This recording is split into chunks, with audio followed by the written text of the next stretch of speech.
Hello there, this is Finley Truck and RV, and I'll be doing a video walkthrough on 4060T, the 2000 Fleetwood Prowler. Starting at the very front up here, you have your tow chains, 7-pin connector, and breakaway cable. Up here, this is your power tongue jack. There is a light on the front of it, and then you could raise or lower the tongue jack here.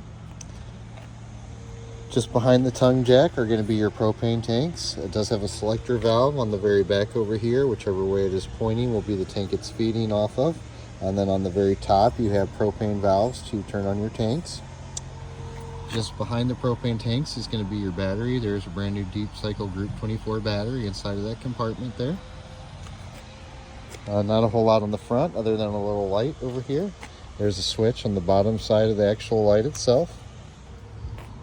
Coming around here to the entry door side, your first compartment here is just the storage compartment. Also inside of there, there's a little awning tool to operate the manual awning on this camper. You have your manual awning all the way across the top up here. Over here is going to be a latch for the actual entry door. Once the door is open, you can latch it over here on the back side so the door doesn't swing around in the wind. Your entry door has 2 locks on it. One is going to be a latch lock, one is going to be a deadbolt lock on it. And then you do have some slide out steps that slide out of the bottom there. Another porch light over here. That light is controlled with the switch just inside the entry door to the left hand side. And then you have a vent over the stovetop, so if you're cooking it'll vent any fumes outside of the camper. Over here, this is going to be an access panel for the back of the refrigerator, mainly for the service end. If there's ever an issue with your refrigerator, you can look at the modules instead of having to remove the whole refrigerator. And then just below that, this is going to be your furnace. Anytime the furnace is running, this will be blowing out hot air. You do have to have the propane on. It is a propane furnace. And then once the propane's turned on, you have a switch inside on your thermostat that you'll turn the furnace on and it automatically lights and everything. Over here you got a couple 110 outlets on the outside of the camper. Coming around to the back, there is storage for waste hose in the bumper if you remove the cap on the end of the bumper. On the very back side you have a access or a little door that will open up, and inside of there will be a shower.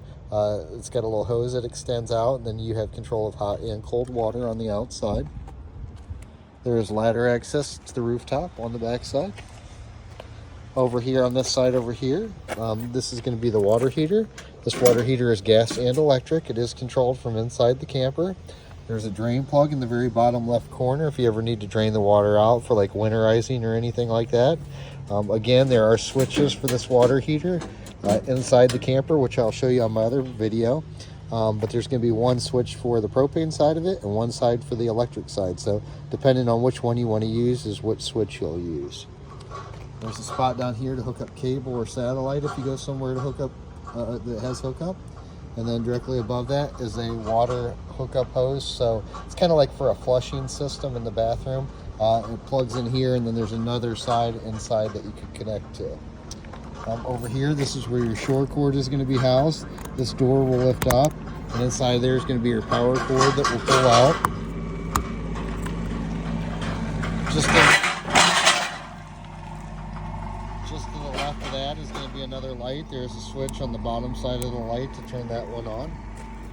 There are stabilizer jacks on the corners. And then down here is going to be your waste tank drains. You have handles on each side to drain the waste tanks. The one on the right side is for the black or toilet water. The one on the left is for the gray or sinks and showers. There is a storage compartment in here.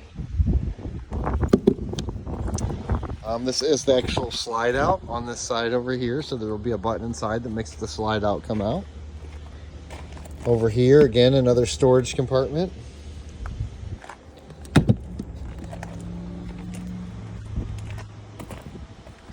Moving over here, this is where your garden hose will hook up for your fresh water, and then this cap right here you can actually remove And then that will fill your freshwater tank if you want to use the freshwater tank.